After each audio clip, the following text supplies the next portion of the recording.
esta noite uma aula que o versículo em que iremos embasar a nossa conversa é 1 Coríntios 16, 13.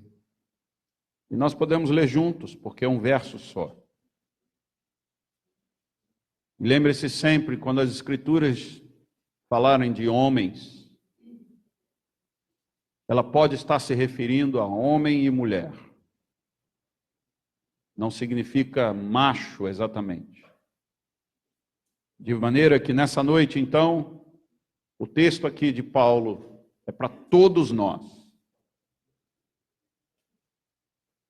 Vamos juntos, 1 Coríntios 16, 13. Estejam vigilantes, mantenham-se firmes na fé, sejam homens de coragem, sejam fortes. Amém? Só o 13. Eu sou um analista. Eu gosto de analisar. Isso não significa que toda vez que você se encontra comigo eu estou te analisando. Então desarme-se, porque eu também preciso ter a minha mente também tranquila. Se eu ficar analisando o tempo todo, eu me canso. Mas eu estou dizendo isso porque quando eu leio as Escrituras, eu faço perguntas. Eu tento entender o homem que está por trás aqui dos personagens em que nós lemos. E nessa noite eu quero mostrar a figura de Samuel, Eli, Saul e Davi. De uma forma, uma aula entre nós, eu quero mostrar que aquilo que Paulo nos diz, que estejam firmes, vigilantes, na fé, sejam homens de coragem, sejam fortes, é a mensagem de Deus para os nossos dias, para os nossos tempos. Como eu disse, seja você uma senhora, uma moça, uma mulher, seja você um jovem, não importa, as Escrituras convocam todo homem, toda pessoa, todo cristão, todo aquele que tem Deus no coração a ser vigilante, a ser firme na fé, a ser homem de coragem, a ser forte. E o que tem isso a ver? Nós podemos então, com esse texto de Paulo, nós podemos então passear pelos personagens de Samuel, Eli, Saul e Davi, para a gente tentar entender o que Paulo quer nos dizer nessa noite, para a gente ser vigilante, para a gente ser firme na fé, para a gente ser homem de coragem, para a gente ser forte. Samuel, o profeta que chega na vida de uma mulher, ou melhor, o profeta que chega na nação de Israel, sendo filho de uma mulher que não podia ter filhos, Ana. E essa mulher ora a Deus, pedindo que Deus visite a sua vida, que abra a sua madre e que ela seja abençoada com um filho. E Deus lhe deu mais do que um filho, Deus lhe deu um profeta, Samuel. O homem que unge Davi, o homem que abençoa Davi para que se torne rei. Segundo as Escrituras, era um homem firme em seus propósitos. Era um homem que confrontou um rei completamente desobediente a Deus. Samuel, um homem que tinha coragem de avançar quando estava investido de todo o poder de Deus. E já dizia Mark Twain que coragem é a resistência ao medo, é o domínio do medo e não a ausência do medo. Twain diz que então coragem é aquilo que eu tenho para enfrentar os meus medos. Não é a ausência de medo, é exatamente o poder que eu recebo de Deus para enfrentar as dificuldades da vida com coragem, porque elas são duras, elas são difíceis e elas são muitas vezes desonestas, mas investido do poder de Deus como Samuel, nós enfrentaremos sempre, como disse Paulo, vigilantes, firmes na fé, homens de coragem, fortes. Somos assim. E nós iremos, então, observar todas essas coisas. Samuel, então, homem que é ungido, consagrado por Deus, chamado para ungir e consagrar. Assim ele faz com Davi, assim ele abençoa o seu povo. Mas mesmo assim, mesmo sendo um homem de coragem, sendo um homem destemido, o povo então, num determinado momento, não quer mais ouvir as palavras que vêm de Deus pela boca de Samuel e pede um rei. Pede alguém que nos governe. Nós não queremos mais ser governado por Samuel, nós não queremos mais ser governado por um homem. E Samuel se entristece com isso e Deus diz: calma, Samuel, não estão rejeitando a você, estão rejeitando a mim. É a mim que eles não querem mais ouvir. Eles querem ouvir agora um homem. Eles querem agora ouvir uma pessoa qualquer. Não tem problema, faremos assim. Então Samuel tem que aprender a lidar com aquilo que eu e você temos que lidar todos os dias, com a rejeição, com as escolhas. E com as escolhas e com a possibilidade de não ser escolhido. Não tem coisa pior na vida do que você não ser escolhido, não ser eleito, não ser aceito, não ser premiado. Isso é uma sensação terrível, e Samuel está lidando então com estes desapontamentos, com esses maus exemplos, com a rejeição do povo, mas Samuel nos ensina que o crente aprende com o fracasso, o crente aprende com a rejeição, o crente aprende com o desapontamento, o crente não desvia por causa disso, porque Paulo diz: sejam vigilantes, firmes na fé, homens de coragem, sejam fortes. Luc de Chapier disse que falta-nos amor próprio suficiente para não nos importarmos com o desprezo dos outros. Falta-nos amor por nós mesmos, para que a opinião alheia não venha nos abater. Nós somos cristãos e nós saímos por aí dizendo que Deus nos ama. Temos a convicção de que Deus nos ama, mas somos abalados e abatidos quando um ser mortal não nos ama. Olha que coisa interessante aqui, incoerência. Se nós temos a convicção de que Deus nos ama, por que nós somos abalados por um homem, por uma mulher que não nos ama? Por que eles nos perturbam quando eu tenho a convicção de que o Deus do universo é o Deus que está ao meu favor? Porque nos falta amor próprio.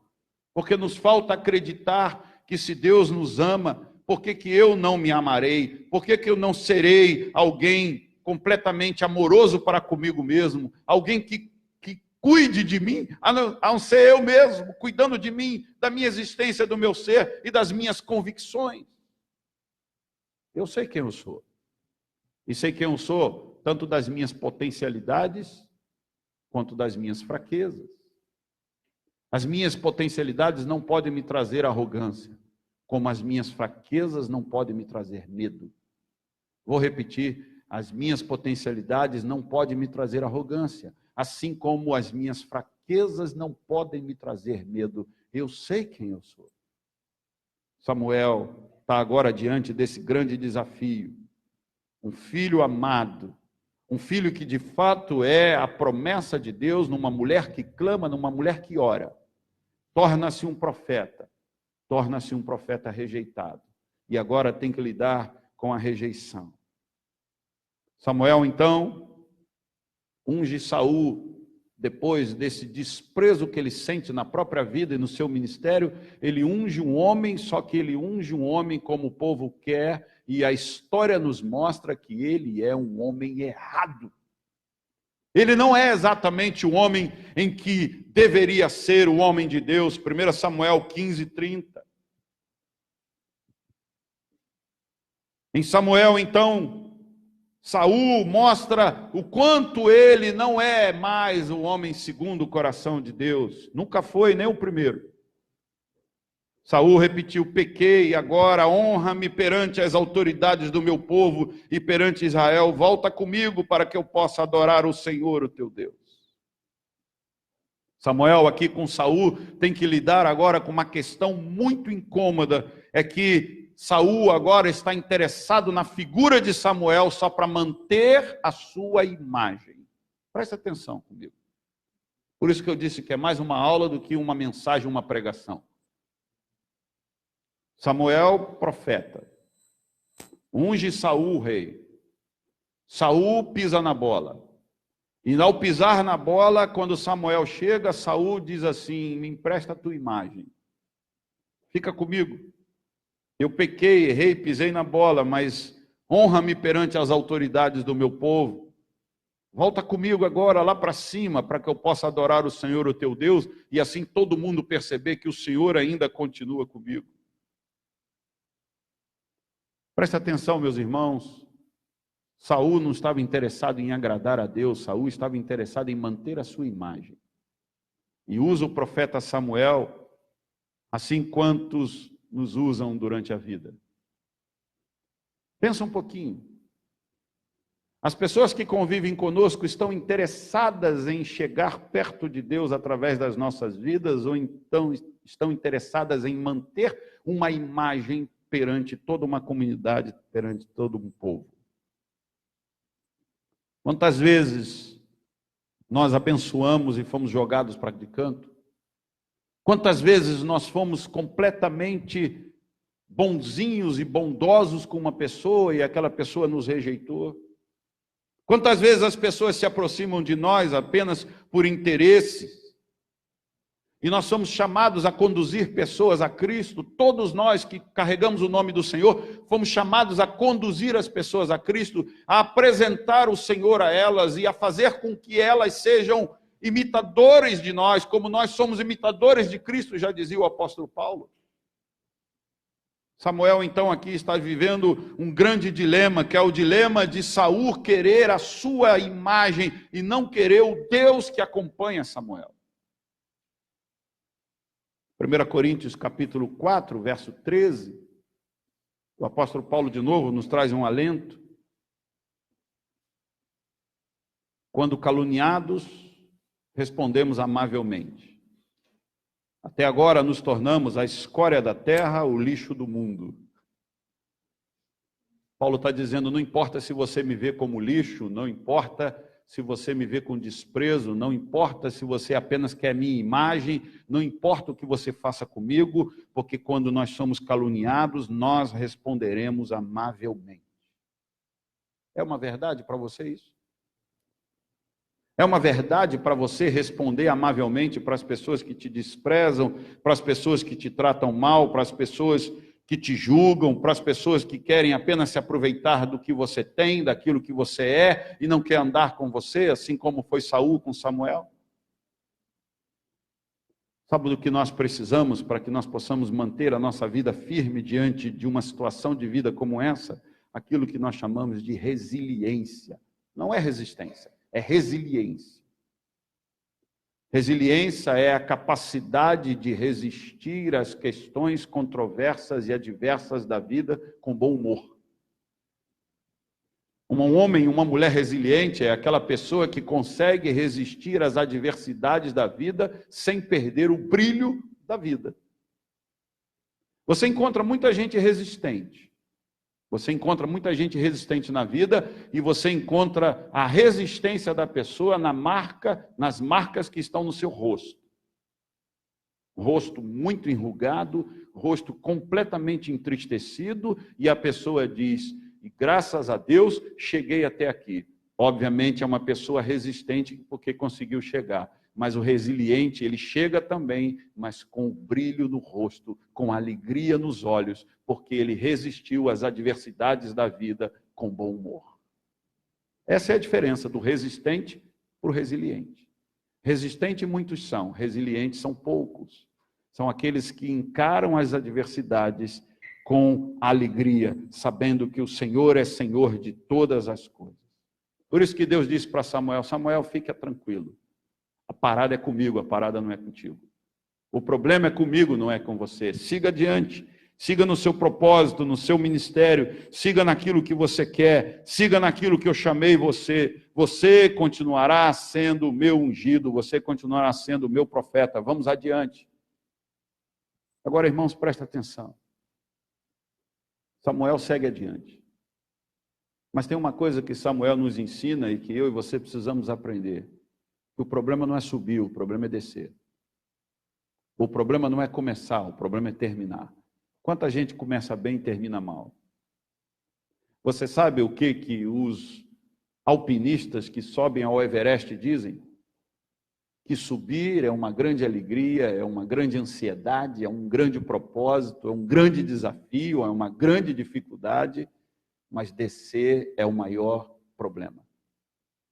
Que depois que chega lá, sabendo de todas as dificuldades que encontra pelo caminho, sabe que talvez as dificuldades maiores ainda vão ser para descer, para terminar. E nós precisamos então entender que o importante da nossa vida é começar, obviamente, mas muito mais do que começar é saber terminar, é saber encerrar, como Paulo disse, no fim da sua vida, combati o bom combate. Como é que diz o versículo? Combati o bom combate, acabei a carreira, guardei a fé.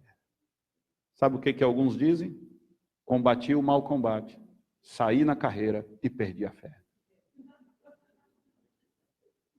Mas esse não é o nosso versículo é o de Paulo. Combati o bom combate, guardei a carreira, acabei a carreira, guardei, encerrei, finalizei, guardei a fé no coração. Nós não perdemos a fé, nós não saímos na carreira e nós não enfrentamos o mau combate, nós enfrentamos o bom combate, porque nós temos a resiliência que vem do Senhor, nós somos investidos do poder do Espírito Santo, nós somos visitados pelo Senhor, nós temos a capacidade de Deus na nossa vida, nós reconhecemos as nossas potencialidades e as nossas fraquezas, e sobre todas elas o Espírito Santo nos unge e nos faz caminhar para a vida com resiliência, com alegria no coração, com sorriso na boca, nos olhos, na face. Sabe, irmãos, é isso que nós precisamos enfrentar. É isso que o mundo quer de nós. Ontem eu estive no Rio de Janeiro, e eu preciso dizer isso porque isso foi importante para mim. E eu, antes de ir para o Rio de Janeiro, eu botei no grupo de pastores. E alguns que moram no Rio disseram, você vai precisar de um Uber no Rio? Vou. Então você chama este aqui, um diácono da Igreja Presbiteriana de Copacabana. Se ele nos assistir pela internet, espero que ele veja isso. Porque para mim isso é um testemunho. Diácono Celso me pegou às 3h30 da tarde no centro do Rio, na rodoviária Novo Rio. Fui de ônibus e voltei de avião. E eu disse para ele, ele me recebeu no horário cumprido, tudo certinho. E ele me disse, quando eu estava descendo, fica tranquilo, pastor, eu vou estar com o senhor. E para quem sai de São Paulo e vai até o Rio de Janeiro e vai com as notícias na cabeça dos tiroteios, não tem palavra mais confortante do que fica tranquilo, pastor, eu vou estar com o Senhor. E já pensei, tomara que ele seja meu escudo.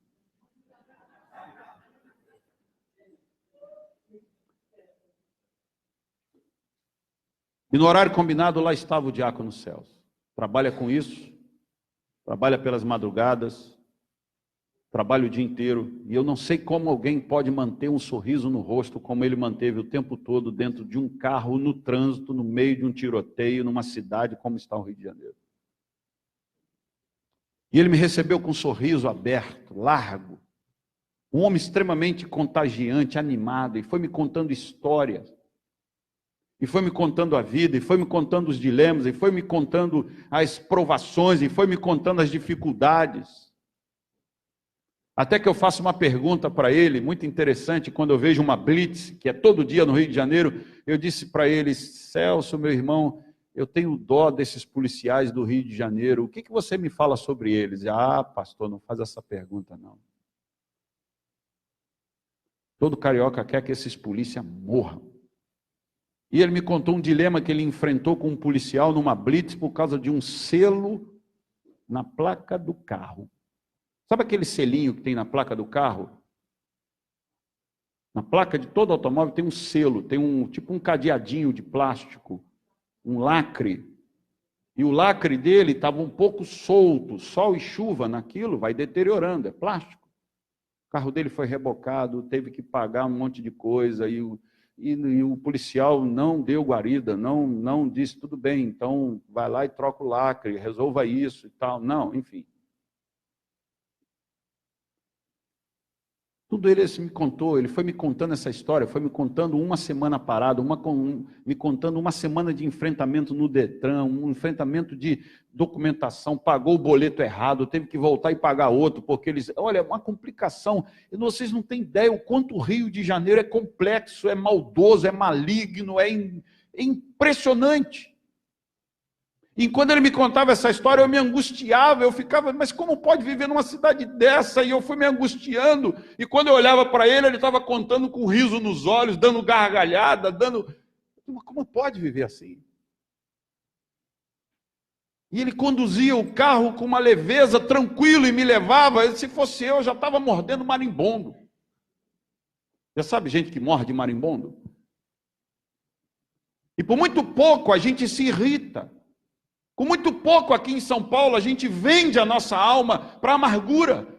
A gente entrega de bandeja, e aquele homem estava ali dando um testemunho daquilo que ele é, um diácono, servindo, trabalhando, e com um brilho nos olhos. E aí eu disse para ele, olha, volta o sábado então. E de manhã eu disse, olha, então eu preciso de você de novo, sábado, às 4h30. Pode deixar, pastor, estarei aí. E não é perto. Estou falando de Barra da Tijuca até o centro do Rio. É longe. 4h30 ele estava lá.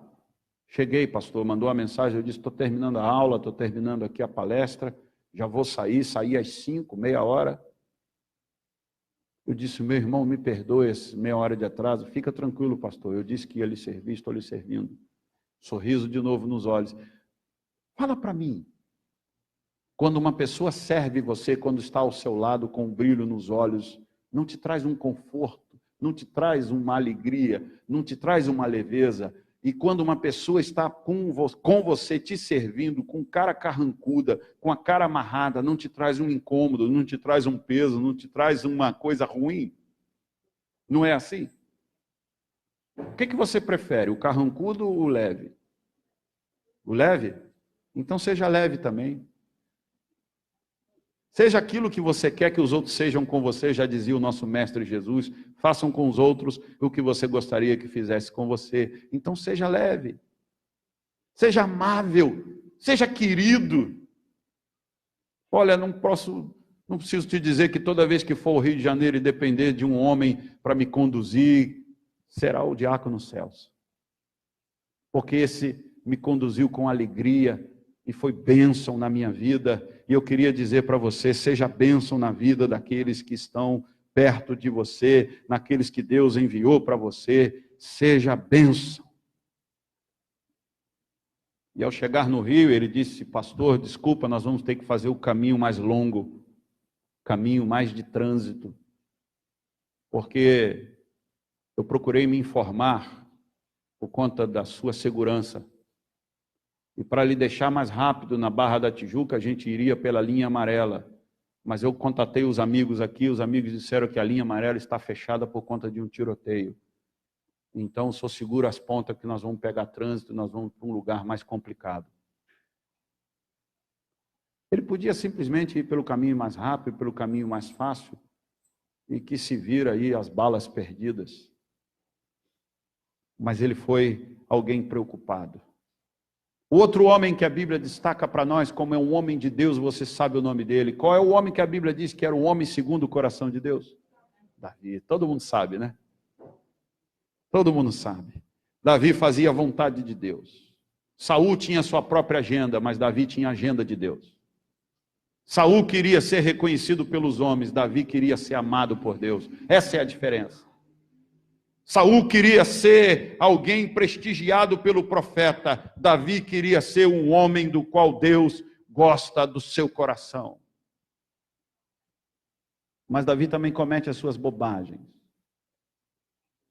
A de Betseba, mas uma outra que muita gente se esquece, muita gente não sabe, que foi a de fazer o censo, que está em 2 Samuel 24:10, que diz que depois de contar o povo, Davi sentiu remorso e disse ao Senhor, pequei gravemente com o que fiz. Agora, Senhor, eu imploro que perdoes o pecado do teu servo, porque cometi uma grande loucura. Por que Davi cometeu um grande pecado em fazer a contagem do seu exército? Porque Davi, nesse momento, não estava mais confiando que Deus poderia ir com ele vencer a batalha. Davi estava agora confiando nos homens que ele tinha. Dá uma olhada para nós. Quantas vezes, às vezes, a gente deixa de confiar no Senhor para confiar na conta que nós temos? Quantas vezes a gente deixa de confiar no Senhor para confiar nos recursos que nós possuímos? Quantas vezes a gente deixa de confiar no Senhor para confiar na inteligência que nós adquirimos, na educação que nós nos apropriamos? Mas Davi, ele aqui escorrega e reconhece que ele precisa resgatar o seu coração diante da confiança no Senhor. Eu quero que você entenda isso nessa noite. Nós precisamos confiar no Senhor. É Ele quem guarda a nossa vida. Davi então responde e fala, no verso 14 e no verso 17, do mesmo livro de 2 Samuel 24. É grande a minha angústia. Prefiro cair nas mãos do Senhor, pois grande é a sua misericórdia, a cair nas mãos dos homens. Ao ver o anjo que estava matando o povo, disse Davi ao Senhor: fui eu que pequei e cometi iniquidade. Estes não passam de ovelhas. O que eles fizeram? Que o teu castigo caia sobre mim e sobre a minha família. Davi clama. Porque Deus estava matando o povo, o anjo da morte passava, e Davi disse: é comigo, Senhor, esse problema é comigo, foi eu que cometi esse deslize, foi eu que confiei mais nos homens do que no Senhor, foi eu que apostei mais no meu exército do que em ti, por isso que eu mandei contar, por isso que eu queria saber quem eu tinha, para saber se eu entrava na parada, na batalha. Quantas vezes o Senhor me livrou, quantas vezes o Senhor foi na minha vida, mas eu confiei mais nas coisas que eu tive, que eu adquiri ao longo da vida. Meu irmão e minha irmã, nossa confiança tem de vir do Senhor, não tem de vir das nossas habilidades, não tem de vir daquilo que nós somos, tem de vir do Senhor. Davi ensina isso. E Davi faz algo logo depois do verso 17, no verso 23 e 24. Davi compra a eira de Araúna. E o dono da eira disse que queria dar para Davi. E Davi disse: não. O rei respondeu: não, faço questão de pagar o preço justo. Não oferecerei ao Senhor, o meu Deus, holocaustos que não me custem nada. E comprou a eira e os bois por 50 peças de prata. Davi edificou ali um altar ao Senhor e ofereceu holocaustos e sacrifícios de comunhão. Então o Senhor aceitou as súplicas em favor da terra e terminou a praga que destruía Israel. É óbvio que foi Jesus quem fez isso por nós. Mas sabe o que Davi nos ensina? E a análise é sobre ele? Que nós precisamos entregar a nossa vida para Deus, e a nossa vida custou o filho dele. Presta atenção, então, quanto custa a tua vida? Custa a vida do filho dele. Quanto você vale? Vale o choro de Deus ao ver o seu filho sendo morto na cruz. Esse é o teu preço. E sabe, então, o que nós devemos dar para Deus? O que nós temos de melhor. Nós devemos entregar o nosso coração, a nossa vida para o Senhor. Compartilhei hoje de manhã aqui na escola dominical que nós temos um amigo pastor e tantos outros que têm ido para a política, que têm levantado bandeiras acerca de um candidato ou de outro candidato, que têm estado nas ruas para defender o partido político A, o partido político B. E não há nada errado de você ter as suas opiniões políticas, não há nada errado de você ter as suas opiniões partidárias e de gostar de um candidato A ou de candidato B, mas tem tudo de errado quando tudo isso consome a sua vida, porque quem deveria ter toda a sua vida é Cristo, e todo o seu sacrifício não deverá e não poderá ser entregue a homem algum, a não ser ao Senhor e a sua obra. Nós não nos entregamos a partido político e a homens que sentam no governo, nós nos entregamos a Deus, nós subimos em carro para falar do Senhor, e não de políticos, e não de partidos, e não de ideias, mas do Evangelho. Esse é o pecado desse nosso amigo. que ele defende mais um candidato e um partido do que o Senhor Jesus Cristo. E nós fomos chamados para ser dele e defender a ele. Por isso que Davi disse, não vou oferecer para o Senhor aquilo que não me custe nada. Eu vou comprar, eu vou pagar, e eu vou oferecer ao Senhor o que me custa alguma coisa. Davi, então, tem um filho. Davi mostra arrependimento. E Davi tem um filho que é considerado um filho sábio, Salomão. Estudamos quinta-feira o livro de Provérbios. Salomão, então, é um homem sábio que escreve algo poderoso como Provérbios. E nós vimos apenas 513 provérbios, dos quais a sua grande maioria é de Salomão. Tantos outros também escreveram. Salomão escreveu muito mais do que 500 provérbios. Mas deixa eu te dizer uma coisa sobre a vida de Salomão. Salomão era um homem distraído. Sábio, mas distraído. Distraído no quê? Salomão não tinha o que Paulo disse que nós devemos ter, ser vigilantes, manter firmes na fé, homens de coragem, homens fortes diante da fé e diante do seu Deus. Salomão fraquejou. Salomão permitiu que as suas mulheres trouxessem outros deuses para a nação de Israel. A nação de Israel é a nação de Deus, a nação de Israel é o povo de Deus, aquela terra é a terra de Deus, Deus ama aquele povo, Deus ama aquela terra, e Deus falou que isso aqui, se você andar conforme o meu filho, o meu servo Davi, eu serei contigo. Salomão vai até um certo tempo, mas as mulheres lhe são mais fortes do que Deus. Presta atenção. Quantas pessoas são mais fortes na nossa vida do que Deus? Quantas pessoas influenciam a gente mais do que Deus influencia? Nós não podemos perder de vista o nosso Deus poderoso, que Ele caminha conosco. A sua opinião é importante, a minha opinião é importante, aquele que convive com você é importante, mas a palavra verdadeira que deve conduzir a sua vida vem das Escrituras Sagradas, vem de Deus, vem do trono dele. Salomão não olhou para isso. Salomão fraquejou, Salomão sucumbiu, Salomão foi um homem perdido. Então veja, nós temos aqui Saul, nós temos aqui Samuel, nós temos aqui Eli, que foi o profeta que abençoou Samuel, que não cuidou da sua casa. Nós temos, não pincelei tanto sobre Eli, nós temos Davi e nós temos Salomão. Homens que eram homens de Deus, mas fracassaram. Por isso que por isso que Paulo nos diz nessa noite, e eu quero encerrar, no verso 13 de 1 Coríntios 16 que nós lemos. Eu quero encerrar conforme disse no início. Estejam vigilantes, mantenham-se firmes na fé, sejam homens de coragem, sejam fortes. E o verso 14, então, agora, um verso pequeno, mas com toda a carga poderosa que nós podemos carregar como cristãos. Nós podemos ler junto, então, o verso 14, em alto e bom som toda a igreja.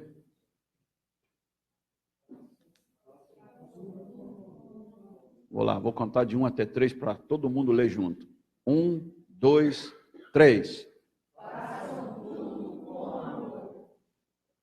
Vamos de novo? Façam tudo com amor. Amor. Façam tudo com amor. Pensa comigo. Façam o que gostam com amor. Façam o que preferem com amor. Façam tudo com amor. Lavando o banheiro com amor, suportando as adversidades com amor, comprando o celular dos sonhos com amor, esse é fácil. Trocando o carro zero, comprando o carro zero com amor, também é fácil. Subindo ao altar com o homem dos seus sonhos, com a mulher dos seus sonhos, também é fácil. Com amor, também é fácil.